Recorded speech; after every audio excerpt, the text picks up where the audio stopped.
Good morning and welcome back to Mousumi lifestyle. দেখো আজ সকাল সকাল উঠে কিন্তু আমি সুন্দর করে আগে উঠোনটা ঝাড় দিয়ে নেব। এমনিতেই অনেকটা বেলা হয়ে গেছে, আমি কিন্তু আজ আরও সকালে উঠেছিলাম।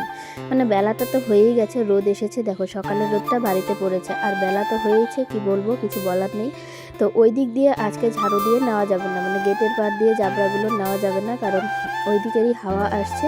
তো ঝাড় দিয়ে এইদিকে এনে জমা করে তারপর তুলে ফেলতে হবে। তো অনেকটা তো ঝাড় দেওয়া হয়ে গেল।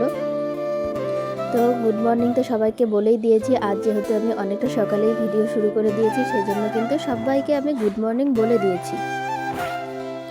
আর তোমরা যারা আমার চ্যানেলটা সাবস্ক্রাইব করোনি তারা কিন্তু চ্যানেলটা সাবস্ক্রাইব করে সবাই পাশে থেকো, তোমাদের কাছে এই একটাই রিকোয়েস্ট, আর কি বলবো।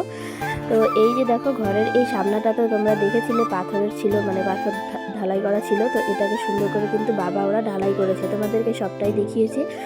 তারপর কিন্তু এখন এই জায়গাটা দেখতে ঠিক এরকম লাগে, মানে অনেকটা সুন্দর লাগে। ঘর দোর ঝাড় দেওয়া হয়ে গেলে, মানে ল্যাপা মোছা থাকলে খুবই সুন্দর লাগে। আর কোথাকার জিনিস যে উড়িয়ে কোথায় নিয়ে যাচ্ছে আজকে হাওয়া, কোনো কিছুই বলার মতন না। এত পরিমাণ হাওয়া হচ্ছে কয়েকদিন ধরে, এক টানা হাওয়া হচ্ছে সব, মানে কতদিন থেকে। সকালবেলা উঠোন ঝাড়ু দিয়ে চা খেয়ে তারপর তো আমি বসেছিলাম এই বেলা পর্যন্ত। এখন যাচ্ছি ছাগল আনতে, এখন বাজে 11:30, অনেক রোদ উঠে গেছে। তো এত রোদে ছাগলের অবস্থা খুবই খারাপ। আর ছাগল আনার আগে আরেকটা জিনিস আমি আনবো, সেটা হচ্ছে আমি ঢেকিয়া শাক তুলবো ছাগল আনবার আগে। তোমাদেরকে দেখাই, চলো ঢেকিয়া শাক। আর এই যে দেখো আমাদের ধান বেরিয়েছে, শীতকালীন ধানটা তো নষ্ট হয়ে গেছে বন্যার সময়। আর এটা হচ্ছে চায়না ধান, অনেকটা ধান লাগিয়েছে আমাদের, আর সুন্দরও হয়েছে। তো ঢেকি শাকটা এবার তুলি আমি আগে। তো এদিকে তো এসেছিলাম আমি ছাগলও নিতে, মানে ছাগল দেওয়া হয়ে গেছে, এখন এসেছি হচ্ছে ঢেকি শাক তুলতে। ছাগল আগেই দিয়ে গেছি, তো ঢেকি শাক তুলে এখন যাব বাড়িতে। তো রান্না করা হচ্ছে, তো রান্নার জন্যই ঢেকি শাক তোলা, মানে সব কিছুই আজকে নিরামিষ। তো নিরামিষ সবজি হবে সব কিছুই, তার মধ্যে রয়েছে দাদা যেগুলো খায় না তো সেগুলো। তো আমি এখানে বাড়িতে এসে ঢেকি শাকটা কাটছিলাম। আর এখানে দেখো আমার ভাগনা আর পাশের বাড়ির ভাস্তা, ওরা দুজন উঠছে গাছে, মানে দুজন না, একজন গাছে উঠছে আরেকজন নিচের দিকে পাহারা দিচ্ছে। ওদের বল আটকে গেছে এই সুপারি গাছে, মানে ক্রিকেট খেলার বল এই সুপারি গাছে আটকে গেছে।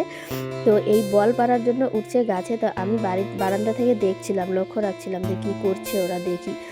তো অনেকক্ষণ চেষ্টা করলো কিন্তু বল পারতে পারেনি। তো কাছে গিয়ে তোমাদেরকে দেখাচ্ছি ঠিক কতটা উপরে উঠেছে গাছের, অনেকটা উপরে উঠেছে ওরা। এই যে নিচে আরেকজন দড়ি নিয়ে দাঁড়িয়ে আছে। তো এখন তাড়াতাড়ি করে যাব, গিয়ে পিঁপড়া ওদেরকে আবার ধরবে, মানে যে গাছে উঠেছে তাকে পিঁপড়ে ধরবে। তো ও এখন গাছ থেকে নামবে, এই যে দেখো পিঁপড়ে কামড়াচ্ছে, এখন নামছে ফটাফট করে। এখন নামলে পরে তারপর আমি তারা দিয়ে চেষ্টা করে দেখব, যদি বলটা পারা যায় তো পারা গেল, না হলে তো নেই। তো বলটা এখন অনেক চেষ্টা করার পরেও বলটা পারা যায়নি। সন্ধেবেলা এখানে বলটা পড়েছিল, হয়তো কোথাও আটকে ছিল, যেটা হাওয়ার জন্য সন্ধেবেলা পড়েছে, সময় লেগেছে সারাদিন।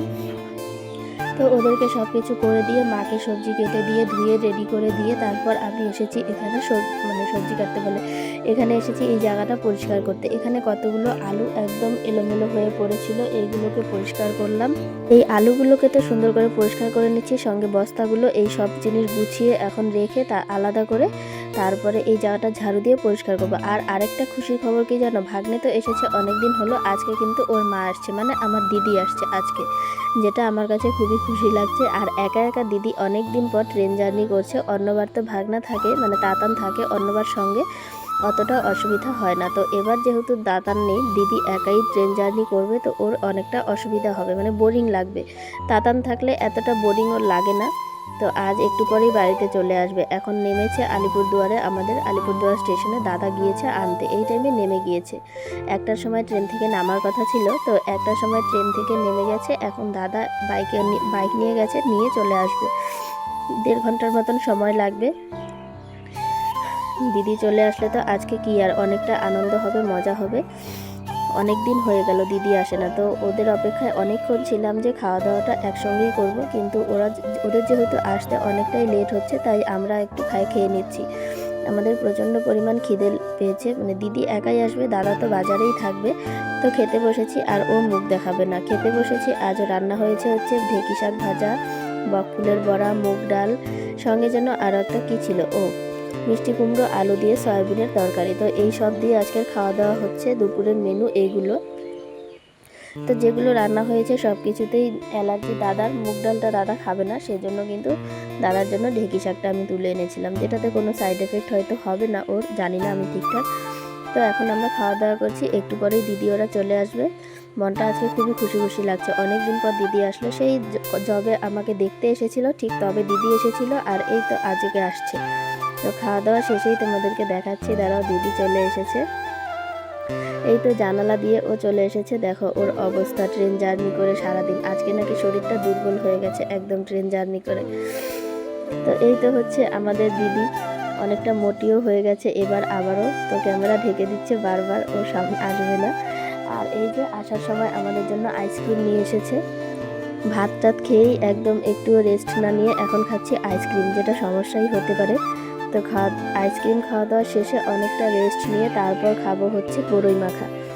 এই হচ্ছে বড়ই মাখা, গন্ধরাজ লেবুর পাতা দিয়ে লবণ, চিনি, কি বলে, লঙ্কা সব কিছু দিয়ে বড়ই মাখা। আর বড়ই মাটা মাখছে হচ্ছে পাশের বাড়ির ভাস্তি, ওকে আমি দেখালাম না, একটু সমস্যা রয়েছে, ঠিক সে কারণেই দেখাইনি। তো বড়ই মাখাটা দেখেই এখনই লোভ লাগছে, বাকিটা জানি না কি হবে, এত পরিমাণ টেস্টি লাগছে বড়ই মাখাটা। তো আমার তো পার্সোনালি খুবই ভালো লেগেছে বড়ই মাখাটা। তোমরা যারা যারা এভাবে খাওনি তারা কিন্তু অবশ্যই ট্রাই করবে, গন্ধরাজ লেবুর পাতা দিয়ে বড়ই মাখা খেতে অসাধারণ লাগে, যেটা আমরা প্রায়শই খেয়ে থাকি। এখন যখন গরম পড়েছে, এখন আমরা প্রায়শই এই গন্ধরাজ লেবুর পাতা দিয়ে বড়ই মাখাটা খাবো। তো ওই যে হচ্ছে দিদি, ও এখন বড়ই মাখা খেতে আসবে। তো বড়ই মাখা খেয়ে তারপর উঠানে কিছু সুপারি রয়েছে আর ধান রয়েছে, এগুলোকে এখন তুলবো, তুললেই কিন্তু হয়ে যাবে।